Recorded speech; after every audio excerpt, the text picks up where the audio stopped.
We are back with another team selection video, and I finally got my second green arrow in 9 game weeks, and all it took was 5 free transfers. Guys, let's see how I'm lining up for game week 25. Make sure you like and subscribe, and let's get right into the video. Now, before I talk about this game week specifically, I want to talk about the Second Chance League. For those of you who don't know what it is, from game week 20 to game week 38, it just measures your rank from the second half of the season. That's all it does.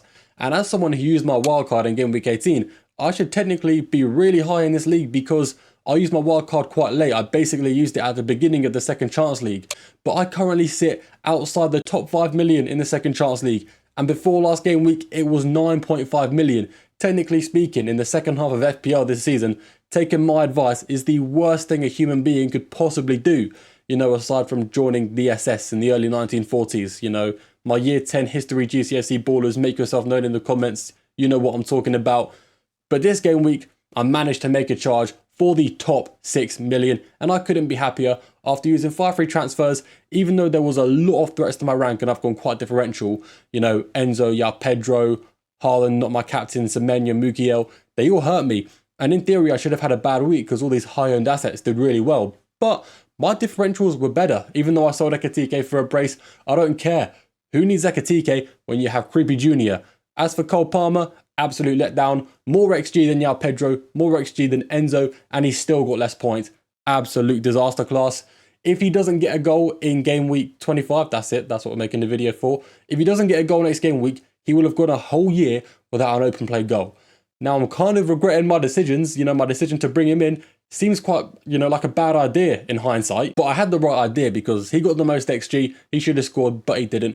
It's one of them things. Hopefully, he can redeem himself. If there was ever a time to redeem himself, it would be across the next 3 game weeks. Double Arsenal defense once again. Absolute heroes. Bruno as my captain, absolute hero. Cunha on a 9-pointer scoring another banger from low expected goals. Absolute hero. I could not be happier with these players. Well, except Palmer, obviously. I've already talked about that. Bowen also did pretty well. You know, he got an 8-pointer because he scored from a cross. Tried to cross it into his teammate. His teammate goes to shoot, so the keeper backs off. Player misses the ball. Ball just curls around into the back post. You know, I call that a calculated play. Definitely no luck there. You know what I mean? Yeah, that's pretty much it with this team. Let's see how I'm lining up for game week 25. The plan is to make absolutely 0 transfers because we don't need to. Verbruggen, my goalkeeper, was a huge letdown last game week. You know, blanked in stoppage time because he let Everton score a goal. What an absolute knobhead. I don't appreciate that. But he's playing home to Crystal Palace, which isn't the worst fixture considering Crystal Palace's form right now. Going into defence, we have Timber and Gabriel. Technically speaking, the best possible fixture for them, with Sunderland being 19th for XG. They were 20th. They were last in the league. They're not anymore. The only easier fixture for the Arsenal defence would be home to Burnley. Home to Sunderland is still really good. Despite the fact they're doing all right in the league, their XG is incredibly low, and I don't think they'll score against Arsenal, which does lead to a debate of Gabriel versus Bruno captaincy, which we will talk about in depth later. Right now, I'm leaning towards Bruno, but I'm still undecided, so we'll talk about it more later on. Timber could be an ideal captain, but in my opinion, he's a worse version of Gabriel. Timber is first for expected goals out of all defenders in the league this season. He's got 4.3 expected goals, but only 2 goals from it. If you don't have Gabriel for these future game weeks, you're going to be in trouble. It's as simple as that. If you're watching this video and you're debating bringing in Gabriel, even for a -4, I think you should do it, especially with double game week 26 on the horizon. Some people are going to triple captain him, and most people, most active FPL managers, will have him as their captain because he is so good and has so many avenues to go down to get points for a defender. Going on to Chalobah, away to Wolves. Wolves are on pretty good form right now. I mean, they're not amazing. They're still one of the worst teams in the league, but they're better than they were. With Wolves, they're a lot stronger defensively than they are offensively. So technically speaking, this fixture is easier for Chelsea defenders than attackers, which I'm okay with, even though it doesn't bode well for Palmer. I've half given up on him already, but I definitely won't sell him for the next few weeks. As for Chalobah, out of the 4 really easy games he's had, you know, last game week it was home to West Ham, then he's got away to Wolves, home to Leeds, and home to Burnley. Away to Wolves was the second highest hope I had for him behind home to Burnley. So hopefully he gets me some points in this fixture. With that really good run of games, I would expect him to keep at least 2 clean sheets. He's got 0 out of 1 so far, so I'm hoping he gets 2 in the next 3. Cole Palmer up next. What a letdown last game week. Super differential, and he let me down. In truth, I just feel bad for the guys that captained him. That was so unlucky because he deserved more points that game week. Away to Wolves isn't great for Chelsea attackers. Wolves are 4th for expected clean sheets in the last 8 game weeks. That's not just good, that's, you know, one of the best in the league. It's top 4. They're still conceding more than they should because their goalkeeper's not great. Jose Sa was great. He's kind of average now. So it's not impossible for Cole Palmer to bag a goal from outside the box or score his big chances. He's probably going to be desperate to score from open play because he doesn't want them memes going around on Twitter of, you know, him not scoring a goal from open play for a whole year after how good he was just not even a year ago. It would be such a weird random fall off. The other midfielders I'm pretty happy with. Declan Rice has a good fixture. Very unlucky not to be in the returns recently. His expected assists have been so high. If you watched my last video, the transfer tips and players to buy, you'll see he's been quite unfortunate, even with DEFCONs as well. Home to Sunderland, then that double game week, I would argue he is essential, especially with Saka being overpriced. The only reason you shouldn't own Declan Rice is if you're going for triple Arsenal defence, which, by the way, I fully understand. That's a great idea. If you're thinking of triple Arsenal defence, I think you should do it.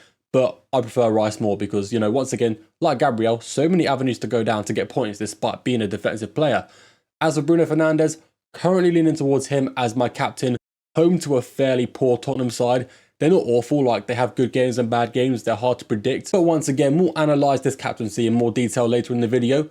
Cunha is a weird one. He was getting lots of good underlying data recently, wasn't really converting it.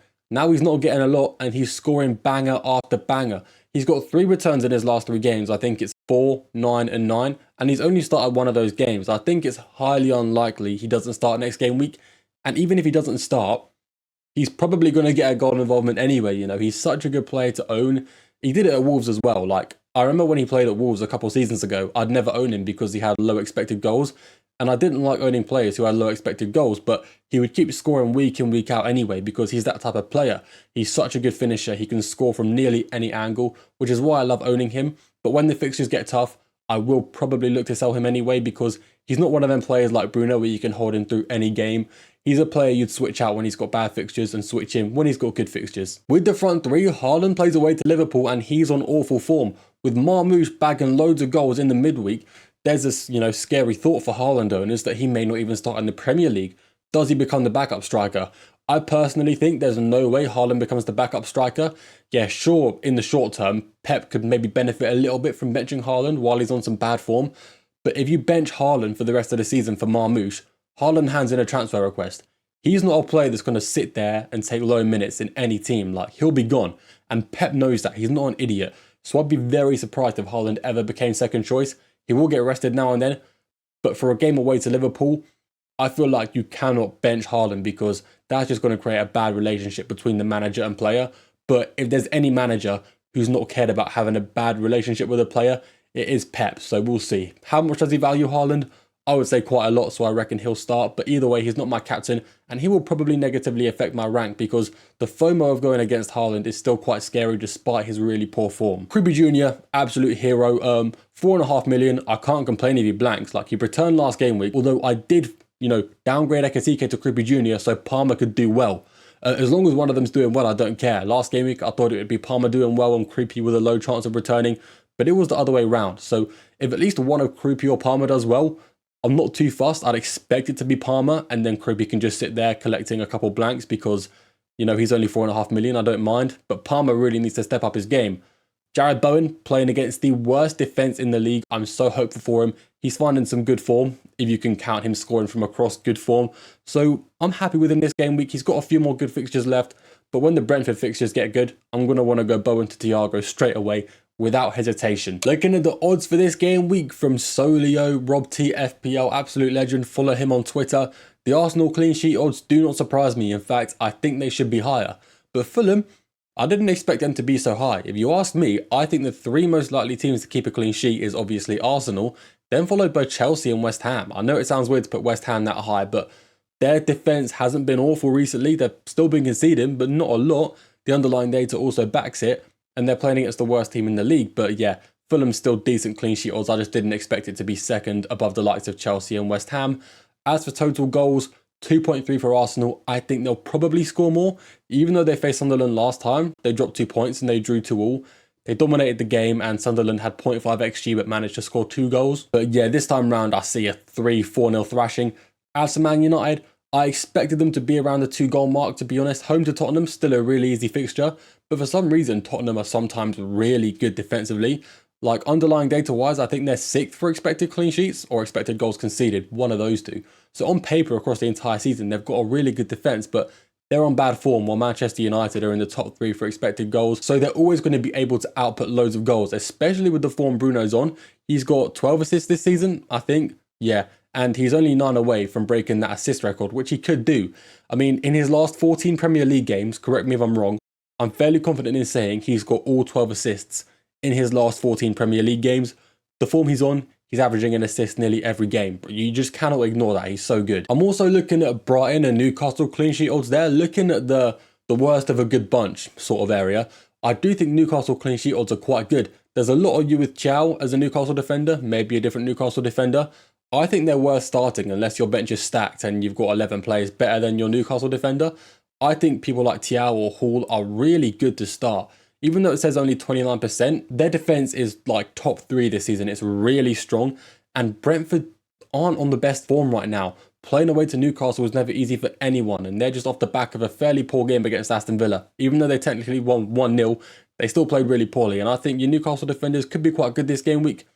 As for your Brighton defenders, this is coming from a pessimistic Verbruggen owner. I do not think they're keeping a clean sheet. Crystal Palace now have Munoz, Sarr, Mateta and Strand Larsen. That's too much offensive depth, you know. They're finally all coming back together. No one's injured. No one's at AFCON. I struggle to believe that Brighton are going to keep a clean sheet in this game week despite Crystal Palace's poor form. Anyway, if there's one main thing to take away from this is don't start Mukiel.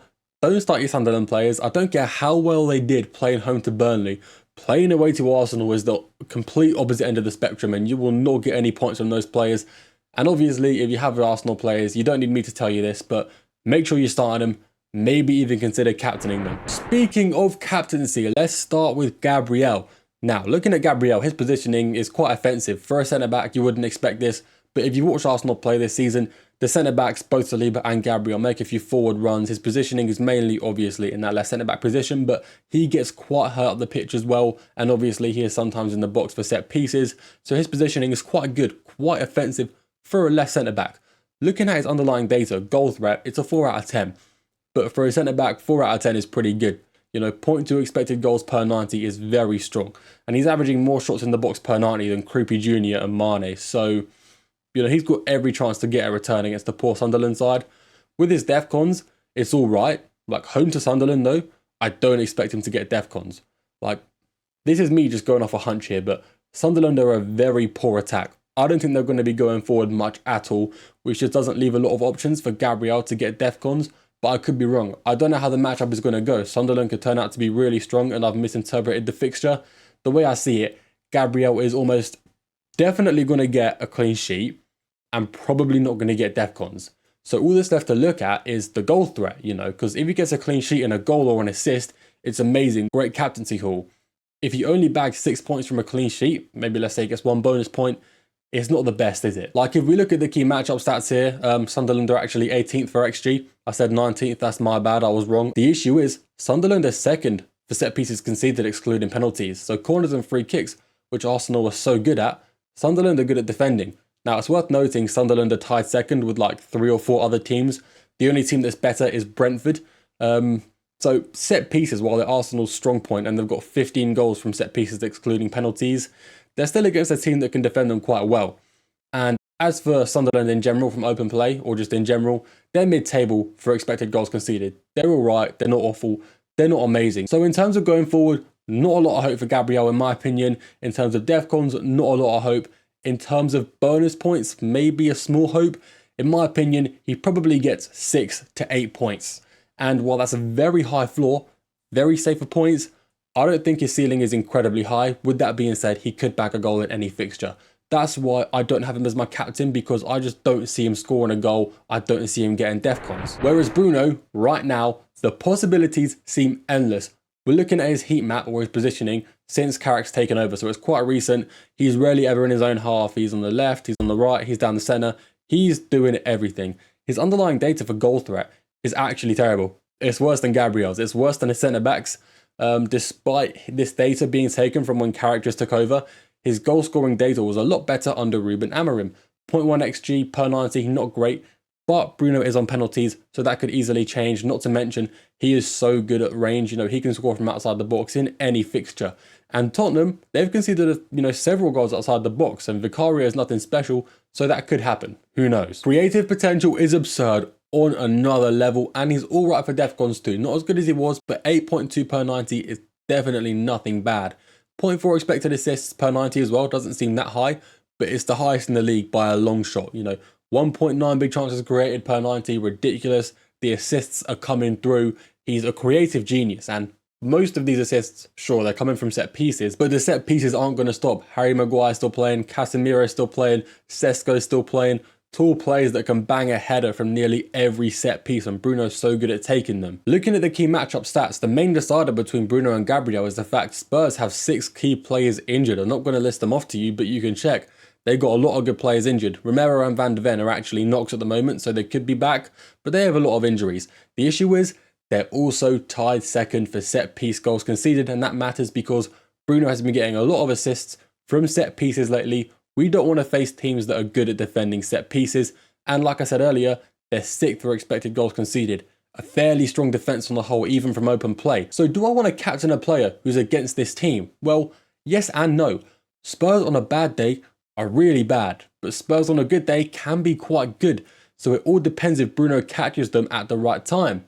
As of right now, I'm leaning towards Bruno. I think Bruno has a higher chance of blanking than Gabriel, which is weird because I'm currently leaning towards Bruno captain. At the same time, I believe Bruno is much more likely to get a double-digit haul than Gabriel as well. So do I go with the safe option, get a safe 6 to 8 points, or do I go with the risky one, maybe get 2 points, maybe get 17? I'd much rather chase the upside because if Bruno blanks, then, Gabriel captainers win. Fair enough. I lose out on 4 points, 5 points maybe. Haaland captainers, I don't think they're going to be a massive threat. Away to Liverpool isn't the scariest fixture to go against Haaland. And like I said, with the bad form he's on, I don't think he's going to be a massive threat to my rank when he's not my captain. Anyway, guys, that is it from me. Make sure you follow me on Twitter. Make sure you check out my YouTube posts because I should post my team before the deadline on both platforms so you can see who I've captained and you can see if I've made any transfers. I very much doubt it. I am definitely not making a transfer unless there's some surprise injury or some surprise team leak where a player's been benched. So yeah, thank you if you made it this far. You're greatly appreciated very much, and I will see you all in the next game week.